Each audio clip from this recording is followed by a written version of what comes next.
ఆడపిల్లను మంచి కాలేజీలో చేర్పించకపోతే చదువు పాడవుతుంది, మంచి ఇంటికి పంపకపోతే జీవితమే పాడవుతుంది. ధర్మార్థ కామ మోక్షాల్లో తోడుగా ఉంటానని ప్రమాణం చేస్తున్న వాళ్లే ప్రమాదకరంగా మారుతున్నారు. పురుష అహంకారంతో విర్రవీగుతూ కట్టుకున్న భార్యలకు కాలయముల్లా తయారవుతున్నారు. వరకట్న వేధింపులు, గృహహింస నిరోధక చట్టాలున్నా మృగాల్లా తీరు మారట్లేదు. ఆ అల్లుడు కూడా అలాంటి వాడే. కష్టపడితే ఏమొస్తుంది, ఒళ్ళు నెప్పులు తప్ప అని భావించాడు. పిల్లనిచ్చిన మామను పీడిస్తే కావలసినవన్నీ కాసులు రాలుతాయి అనుకున్నాడు. ఆ శాడిస్ట్ వల్ల ఎలాంటి దారుణం జరిగిందన్నదే ఇవాల్టి క్రైమ్ ఫ్యాక్ట్.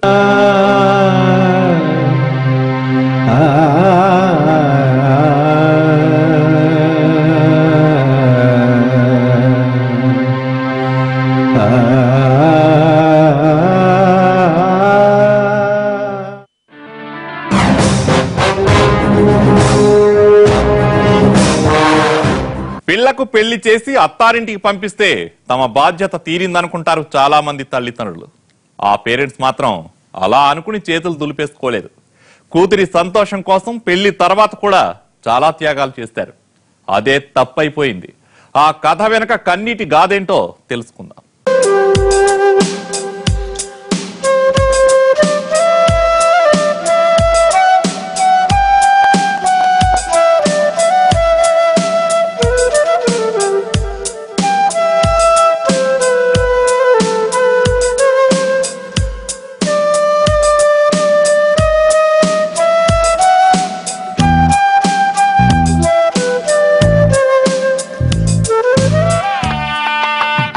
వరంగల్ మట్టెవాడలో నివసించే లక్ష్మీనారాయణ కూతురు మహేశ్వరి.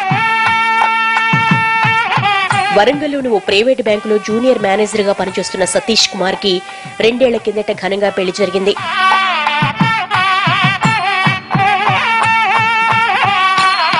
మనస వాచ కర్మణ తన భార్యను సహధర్మచారిణిగా తనలో సగంగా చూసుకుంటారని వేద మంత్రాల హోరులో ప్రమాణం చేశాడు.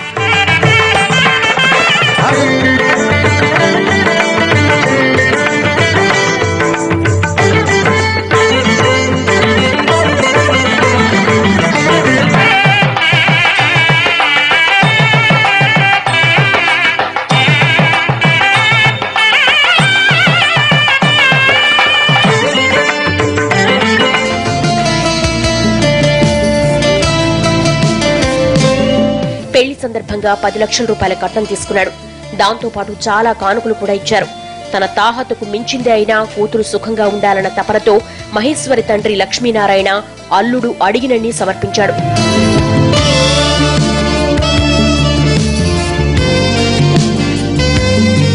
అందరు ఆడపిల్లలాగే తనకు కాబోయే భర్త ఎలాంటివాడో ఏంటో తెలియకుండానే మహేశ్వరి అతనితో 7 అడుగులు వేసింది. తమది 7 జన్మల బంధమని మురిసిపోయింది. పెళ్లి తందుకు ముగిసింది. సతీష్ కి అడిగినవన్నీ ఇచ్చిన మామగారు కామధేనువుల కల్పతరువులా కనిపించాడు. ప్రాణానికి ప్రాణంగా పెంచుకున్న కూతురి కోసం మామ ఏమడిగినా ఇస్తాడని స్వార్థంతో ఆలోచించాడు. అడ్డమైన కోరికలు కోరడం మొదలుపెట్టాడు. కొత్త అల్లుడు ఏమడిగినా లక్ష్మీనారాయణ కాదనలేదు. ఏమిచ్చినా తన కూతురు కాపురం కోసమే కదా అనుకున్నాడు. గ్రాండ్ గా పెళ్లి చేసి ఆర్థికంగా చితికిపోయినా అవేం బయటకు చెప్పకుండా అల్లుడి గొంతెమ్మ కోరికల్ని తీరుస్తూ వచ్చాడు. కూతురు కళ్ళలో ఆనందం చూడాలనుకున్నాడు.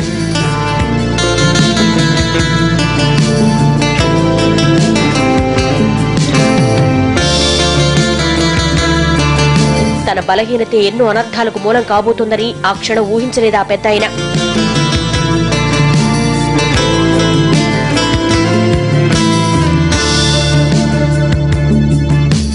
మామ తన కోరిక తీర్చిన వారం పాటు భార్యను పువ్వుల్లో పెట్టి చూసుకునేవాడు.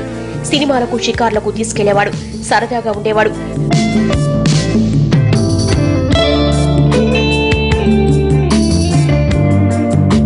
మహేశ్వరి ప్రెగ్నెంట్ అయినా తన కోరికలు తీరినప్పుడే ఆమె అతనికి అపురూపం. అలా జరిగినప్పుడే అతనింట్లో ఆనందం.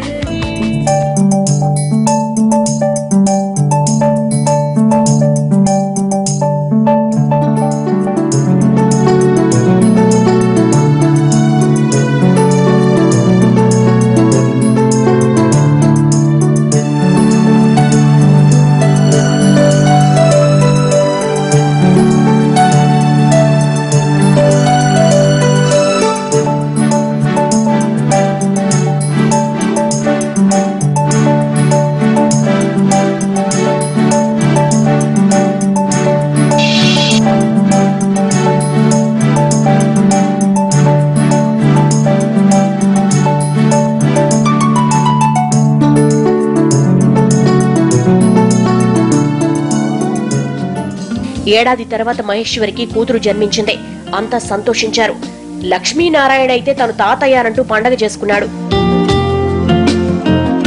10 లక్షలు కట్నం ఇచ్చినా పదే పదే అదనంగా ఏదో ఒకటి తీసుకుంటున్న సతీష్ కూతురు పుట్టాక తన క్రూరత్వాన్ని ప్రదర్శించాడు. మరి మహేశ్వరి ఏం చేసింది?